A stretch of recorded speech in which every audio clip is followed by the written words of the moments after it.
Tetanus আমরা সকলেই জানি জং ধরা লোহায় কেটে গেলে টিটেনাস হয়। সত্যিই কি তাই? টিটেনাস হলে কতক্ষণের মধ্যে অ্যান্টি টিটেনাস ইনজেকশন নেওয়া হয়? কোন কোন সিমটম দেখলে বুঝবেন যে আপনার টিটেনাস হয়ে গেছে? টিটেনাসের ভ্যাকসিনেশন কত বয়স থেকে নেওয়া হয় এবং কি ইন্টারভেলে নেওয়া হয়? কোনো জায়গায় কেটে গেলে কি ধরনের ফার্স্ট এড আপনার ইমিডিয়েট নেওয়া উচিত? নমস্কার, আমার চ্যানেলে সবাইকে স্বাগতম। আমি doctor Anupam Debnath, physical therapist and fitness expert. আজকে আমরা আলোচনা করব টিটেনাস নিয়ে। এই টিটেনাস একটা ব্যাকটেরিয়া ঘটিত রোগ।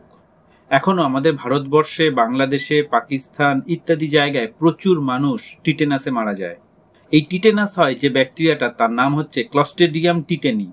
এই টিটেনাস ব্যাকটেরিয়া কিন্তু নোংরা, কাদা, মাটি, জং ধরা লোহা, ভাঙা গাছের ডাল, কাঁচ, ভাঙা শামুক ইত্যাদির মধ্যে থাকে। শুধু জং ধরা লোহা নয়, আরো অনেক কিছুর মধ্যেই থাকে। যদি আপনার শরীরে কোথাও কেটে যায়, বিশেষ করে অনেক ডিপ উন্ড, কোনো কাঠ ভেতরে ঢুকে গেছে, ভাঙা কাচে পা গভীরভাবে কেটে গেছে, লোহায় কেটে গেছে, তখন এই ব্যাকটেরিয়াগুলো ভেতরে ঢুকে যায়, আমাদের মাংসের মধ্যে ঢুকে যায়, গিয়ে সেখানে আস্তে আস্তে মাল্টিপ্লাই করে। 7 থেকে 10 দিনের মধ্যে মাল্টিপ্লাই করে এরা ছড়িয়ে পড়ে শরীরে এবং একটা টক্সিন অর্থাৎ একটা বিষ তৈরি করে। এই বিষ আমাদের শরীরের নার্ভাস সিস্টেম অ্যান্ড ব্রেনকে সম্পূর্ণ নষ্ট করে দেয়। আমাদের শরীরে মাসেল স্প্যাজম হতে থাকে। সঠিক সময় চিকিৎসা না করলে মৃত্যু পর্যন্ত হবে। তাহলে বুঝতেই পারছেন টিটেনাস কত বিপজ্জনক। এবার আলোচনা করব কি কি সিমটম আপনি দেখতে পাবেন। সাধারণত আমাদের শরীরে টিটেনাস ব্যাকটেরিয়া প্রবেশ করার 7 থেকে 10 দিন পর সিমটম শুরু হয়। প্রথমে সাধারণত ইনফেকশনের সিমটম, জ্বর, শরীরে ব্যথা ইত্যাদি থাকে। তার সাথে শুরু হয় লক জ, অর্থাৎ মুখের মাসেলে টাইট হয়ে যায়। পেশেন্ট মুখ হা করতে পারে না। এই মাসেল দুটোই সিভিয়ার স্প্যাজম হয়, সাথে প্রচন্ড ব্যথা থাকে। এরপরে শুরু হয় ব্যাক মাসেল, অর্থাৎ সার্ভাইক্যাল মাসেল, পিঠের মাসেল। এই মাসেলগুলোয় প্রচন্ড স্প্যাজম হয়। পেশেন্ট আস্তে আস্তে উল্টো দিকে বেঁকে যায়, অনেকটা ধনুকের মতো। এই জন্য একে ধনুষ্টঙ্কা রোগও বলা হয়। এর সাথে শুরু হয় অ্যাবডোমিনাল, অর্থাৎ পেটের মাসেলে প্রচন্ড স্প্যাজম। তার সাথে ডায়াফ্রাম, অর্থাৎ নিঃশ্বাস প্রশ্বাসের মাসেলে প্যারালাইসিস হয়ে যায়, প্রচন্ড স্প্যাজম হয়। পেশেন্ট ভালো করে ব্রিদিং নিতে পারে না, ব্রিদিং ডিফিকাল্টি শুরু হয়।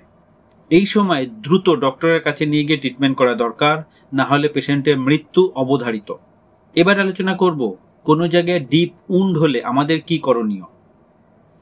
কোনো জায়গায় যদি কেটে যায়, সেটা যে কারণেই হোক, গভীর ক্ষত হয়ে গেলে সেই জায়গা সবার প্রথমে রানিং ওয়াটারে ভালো করে ধুয়ে ফেলতে হবে, যেন কাদা নোংরা যেন ধুয়ে পরিষ্কার হয়ে যায়। তারপর সেই জায়গায় অ্যান্টিসেপটিক লোশন, ডেটল হতে পারে, স্যাভলন হতে পারে, হ্যান্ড স্যানিটাইজার হতে পারে, কিছু না হলেও অ্যালকোহল হতে পারে, সেই জায়গাটা ভালো করে, ক্ষতস্থানটা ভালো করে এই অ্যান্টিসেপটিক লোশন দিয়ে ধুয়ে দিতে হবে। তারপর যে কোনো একটা অয়েনমেন্ট লাগিয়ে ব্যান্ডেজ বা কাপড় দিয়ে ভালো করে বেঁধে দিতে হবে, যেন ওপেন উন্ড না থাকে। আর তার সাথে টিআইজি, অর্থাৎ টিটেনাস ইমিউনোগ্লোবিউলিন ইনজেকশন, যেটা আমরা টিটেনাসের ইনজেকশন বলি, 24 ঘন্টার মধ্যে নিতে হবে। এই ইনজেকশনটা নিলে আমাদের শরীরে ব্যাকটেরিয়ার গ্রোথটা স্টপ হয়ে যাবে, অর্থাৎ ইনফেকশনটা আর হবে না।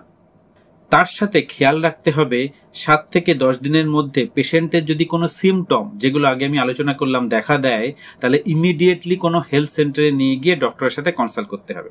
সবশেষে আলোচনা করি ভ্যাকসিনেশন নিয়ে। টিটেনাসের কিন্তু ভ্যাকসিন অ্যাভেলেবেল। এই ভ্যাকসিনটাকে বলা হয় ডিটিপি ভ্যাকসিন। 3টে ভ্যাকসিন একসাথে দেওয়া হয়, ডিপথেরিয়া, টিটেনাস অ্যান্ড পার্টুসিস। বাচ্চা জন্মানোর সাথে সাথে এই ভ্যাকসিনেশনটা শুরু হয়।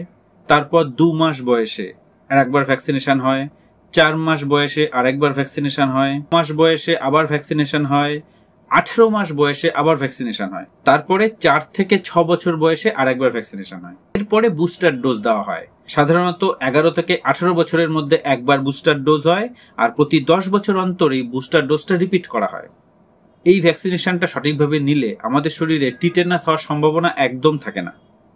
আর আমরা যারা অ্যাডাল্ট, যারা বড় হয়ে গেছি, তাদের কেটে গেলে, বিশেষ করে ডিপ উন্ড হলে, ইমিডিয়েটলি 24 ঘন্টার মধ্যে টিআইজি, অর্থাৎ টিটেনাস ইমিউনোগ্লোবিউলিন ইনজেকশনটা নেওয়া উচিত। ভিডিওটি ভালো লাগলে অবশ্যই শেয়ার, সাবস্ক্রাইব এবং লাইক করবেন। সঙ্গে থাকুন, জানতে থাকুন, সুস্থ থাকুন। নমস্কার।